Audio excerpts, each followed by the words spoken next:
This is sir. Sir, good evening, sir. Here is my recitation, sir, about the task, sir.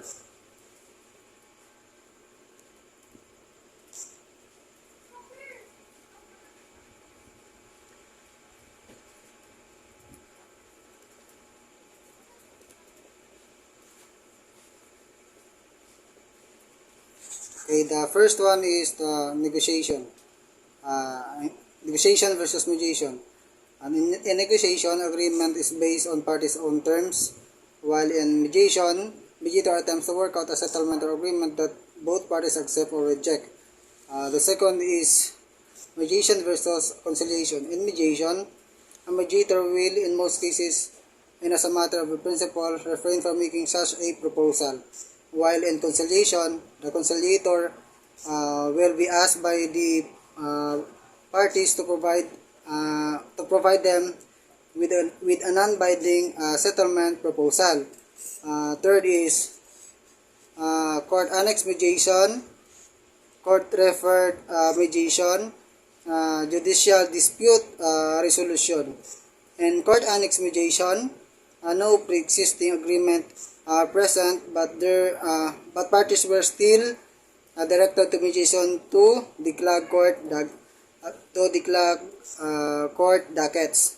While in court referred mediation, expressly stated on an agreement to resort arbitration before filing a case in court.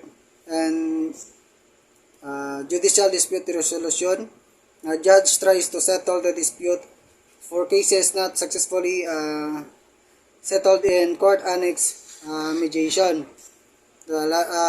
The fourth one is arbitration versus conciliation. In objective of arbitration, award, in outcome, award, and legality, it is legally binding. How it is done. Parties submit their case to resolve third party. Arbitrator determines the solution.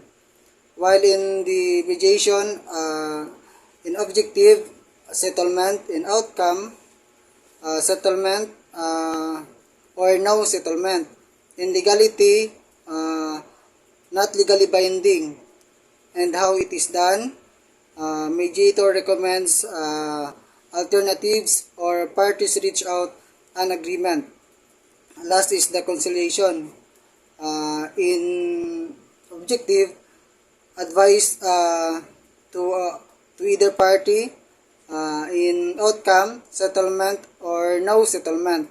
In legality, not legally binding. And in how it's done, NTP gives advice or parties reach out an agreement. So let's move on now to arbitration versus litigation. In arbitration, private and confidential, parties were given the responsibility to agree on the arbitration, and parties can select the governing law that will determine their substantive rights. And arbitration procedure depends on the agreement. And in litigation, it is public. Parties cannot agree on the presiding officer because the judge is ruffled. And Philippine law governs unless there is a choice of a law stipulation on the contract, rules of court apply. So this is the arbitration versus litigation. In arbitration, formal offer of evidence is generally submitted at the beginning, while in the litigation, formal offer of evidence is only submitted at the end. In arbitration, the venue of arbitration depends on the agreement, while in litigation, as a rule, the rules of court evidence determine the venue, but it may also depend on the agreement. In arbitration, submission to the process is consensual. In litigation, submission to the process is not consensual. Claimant versus in arbitration, it is claimant versus respondent. While in litigation, it is a plaintiff versus respondent, or petitioner versus respondent.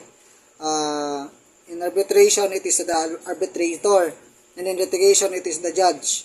And lastly, in arbitration, award, it is the award or final judgment.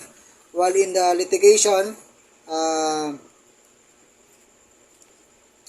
judgment, final judgment, or interlocutory order.